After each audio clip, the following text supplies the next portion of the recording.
Hey there, friends and enemies. JoPaWrites here again, and today I wanted to go over one of my new favorite builds in Destiny 2 Season of the Witch on the Titan because this thing is absolutely hilarious.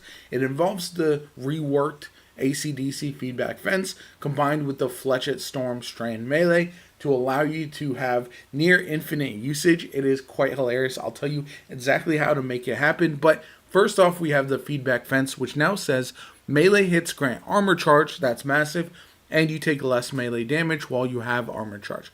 Taking melee damage causes you to emit a burst of damaging arc energy that jolts targets, consuming your armor charge and dealing more damage based on the number of stacks consumed. Not really concerned about that, but that armor charge is absolutely massive because you're going to want to run triple charged up, which increases the max number of stacks of armor charge you can carry, as well as triple of the melee kickstart, which allows you to generate melee energy. So essentially, you're just going to be spamming your melee while you're in the air, constantly proccing armor charges, and then getting your melee energy back really, really quickly. It is quite hilarious to use, like I was saying, and I'll get into the rest of the build here. So we do have some things that don't really matter. You can change them as you like. Obviously, we have the standard super. Then we have frenzy blade. You can't change that. Grenade, you can swap over to a threadling or grapple grenade if you want to. Doesn't really matter.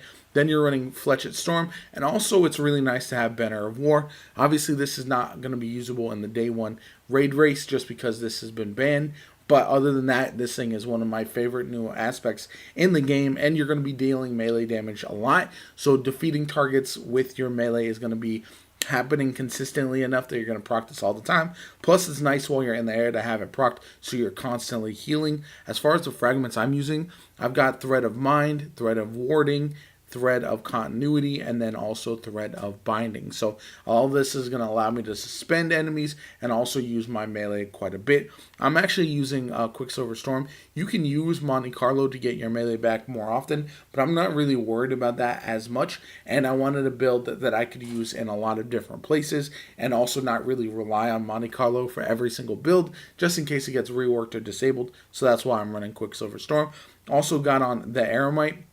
I like this a lot, even though I don't have a great roll on it quite yet. I think this is one of my new favorite fusion rifles that I'm going to be using in PvE. I would actually swap to like Royal Executioner or something until I have the perfect roll on this and I'm able to craft it, but for now it'll do the job. Then we got Roar of the Bear with Impulse and Vorpal Weapon. Again, I like to double up here so that way I can combine mods and really focus on just having Strand and then solar here, so I don't have to worry about it. Moving on, we've got hands-on, heavy ammo finder, and strand siphon. I'm going to be doing a lot of the heavy lifting with Quicksilver Storm, so that's why. Again, triple melee kickstart, and then triple charged up, and then invigoration, solar weapon surge. Again, that's going to be for the rocket. Solar holster, so I reload. I don't want to spend too much time reloading my rocket or my fusion rifle, anything like that. And then we've got outreach, distribution, and reaper. And then I don't even have everything unlocked here, but I do feel like I'll run elemental munitions as well as either monochromatic maestro or probably frenzied stacks would work out really, really well here. So that way you add additional armor charges as you're running around, because you don't want to worry about losing them by using your feedback fence in defensively. That's one of the main problems. You don't want to get meleeed with this build too often because you don't want to lose armor charges, even though you are generating them quite a bit while you're up in the air, raining down melee ability. So I just feel like this build is just way too much fun, and having it be viable, like it starts to do pretty decent damage when you're up in the air, just raining down those melee attacks from the Flechette Storm on like bosses and stuff. And the fact that you don't even need kills in order to proc that is one of the best parts for me personally. I like that quite a bit, and overall this is a build that I can see myself using all the time. Be careful when you're using it in something like the new seasonal activity, the one that has the grounded modifier, because while you're up in the air, you're going to be really susceptible to damage from enemies that are shooting you from below, and so that's going to really kind of push you in a way to not really want to use this. So as long as it's not the grounded modifier, you can use this pretty much everywhere else. And I found that even in harder content like Master Nightfalls or something like that, it's still very viable, just because as long as you're able to have Banner of War proc before you go airborne, it does allow you to tank a lot of damage. You're healing consistently, and you're doing more damage with your melee as well. So it's just a nice combo there overall. I really love it. It's one of my favorite things to do in the game right now. And really, the rework to the feedback fence has me excited to try it with other things as well, because I feel like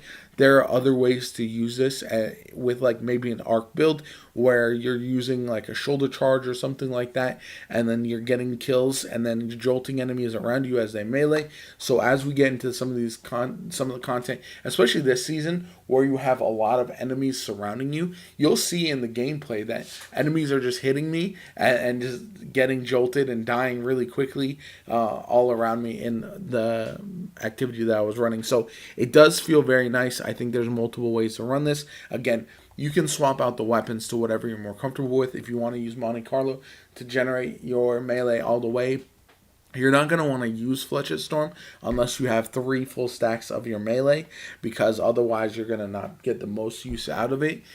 That being said, you can really run this with whatever. Having something like Pugilist or Swashbuckler, all of that would be really cool. I have a Imperial Decree that I was using with this that works out really, really well, because you're essentially getting the bonus to that all the time with all the melee damage you're doing.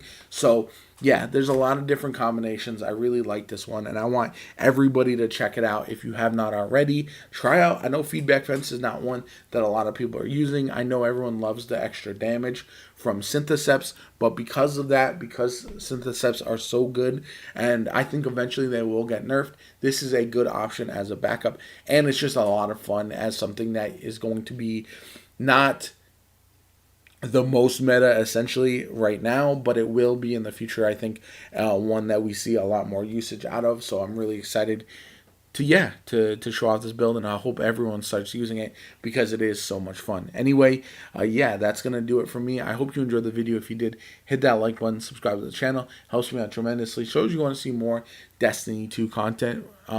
If I sound a little off today, I do have COVID, unfortunately, so that's why my voice might be a little bit different than you're expecting from me normally. Just sorry about that. I wanted to get this build out. I do have the day 1 raid race with a crew tomorrow, so I'm trying to rest my voice as much as possible. That's why I didn't post a video yesterday, but overall, I appreciate you guys hanging out nonetheless.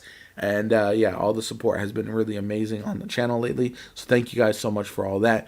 My name is Jopa. I hope you have a good one. Enjoy the day 1 Coda Raid Race. Get that Necrochasm, and I'll catch you all later.